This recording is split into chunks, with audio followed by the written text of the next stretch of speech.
ചെറുതായിട്ട് മഴയുണ്ട്. ഇവിടെ നിന്ന് ശരിയാവില്ല. അങ്ങനെ കുറച്ച് നാളത്തെ ബ്രേക്കിന് ശേഷം ഞാൻ വീണ്ടും ജിമ്മിലോട്ട് പോവുകയാണ്. അതിൻ്റെ പ്രഹസനങ്ങളാണ് ഈ കാണുന്നത്. പതിവില്ലാതെ ജിമ്മിൽ എത്തിയപ്പം കുറച്ചധികം ആൾക്കാരെ കണ്ടു. പുറത്ത് ഓടാൻ പോകണം എന്ന പ്ലാനോട് കൂടിയാണ് ഇന്നലെ കിടന്നതെങ്കിലും രാവിലെ എണീറ്റപ്പോൾ കുറച്ച് ചാറ്റൽ മഴ ഉള്ളത് കൊണ്ട് പ്ലാൻ മാറ്റി. ഏകദേശം ഒരു 3 വർഷം മുമ്പാണ് ഞാൻ ആദ്യമായിട്ട് ജിമ്മിൽ പോകുന്നത്, അതും കാനഡയിൽ എത്തിയതിന് ശേഷം. അതുവരെ വെയ്റ്റ് ട്രെയിനിങ്ങിനെ കുറിച്ചോ മസിൽ ബിൽഡിങ്ങിൻ്റെ ഇമ്പോർട്ടൻസിനെ കുറിച്ചോ എനിക്കൊരു ഐഡിയ ഇല്ലായിരുന്നു. കാരണം ഞാൻ വളർന്നു വന്ന സാഹചര്യത്തിൽ ഇതിനെക്കുറിച്ച് പറഞ്ഞു തരാൻ എനിക്ക് ആരും ഉണ്ടായിരുന്നില്ല. പിന്നീട് ഇപ്പോൾ കുറച്ച് റീൽസും വ്ലോഗ്സും ഒക്കെ കണ്ട് പിന്നെ എൻ്റെ ഹസ്ബൻഡിൻ്റെ നിരന്തരമായ മോട്ടിവേഷന് ശേഷമാണ് ഞാനൊരു ജിം മെമ്പർഷിപ്പ് തന്നെ എടുക്കുന്നത്.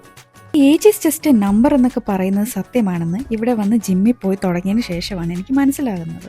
കാരണം 60-70 വയസ്സുള്ള അപ്പച്ചനും അമ്മച്ചിമാരും ഒക്കെ വർക്കൗട്ടും വെയ്റ്റ് ലിഫ്റ്റിങ്ങും ഒക്കെ പുഷ്പം പോലെ ചെയ്യുന്നത് ഒരു സ്ഥിരം കാഴ്ചയായിരുന്നു.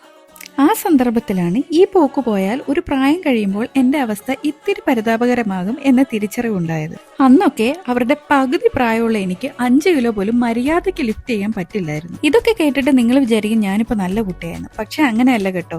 ശങ്കരൻ തെങ്ങേ തന്നെ എന്ന് പറഞ്ഞ പോലെ ഞാൻ ഇപ്പോഴും വർക്കൗട്ടിന്റെ കാര്യത്തിൽ അത്ര കൺസിസ്റ്റന്റ് ഒന്നുമല്ല. എന്നിരുന്നാലും ഒരു 3 വർഷം മുമ്പത്തെക്കാട്ടിലും ഫിറ്റ്നസ് ഉണ്ട് എനിക്കിപ്പോൾ. കൺസിസ്റ്റന്റ് അല്ലെങ്കിലും ഇടയ്ക്കിടയ്ക്കൊക്കെ ജിമ്മിൽ പോവുകയും ഓടുകയും പിന്നെ ചെറിയൊരു ഡയറ്റ് ഒക്കെ ഫോളോ ചെയ്യുന്നത് കൊണ്ട് I M feeling better now. So ഞാൻ പറഞ്ഞു വന്നത് എന്താണെന്ന് വെച്ചാൽ നമ്മളെ കൊണ്ട് പറ്റുന്നത് പോലെ ആക്റ്റീവായിട്ടിരിക്കാൻ ശ്രമിക്കുക.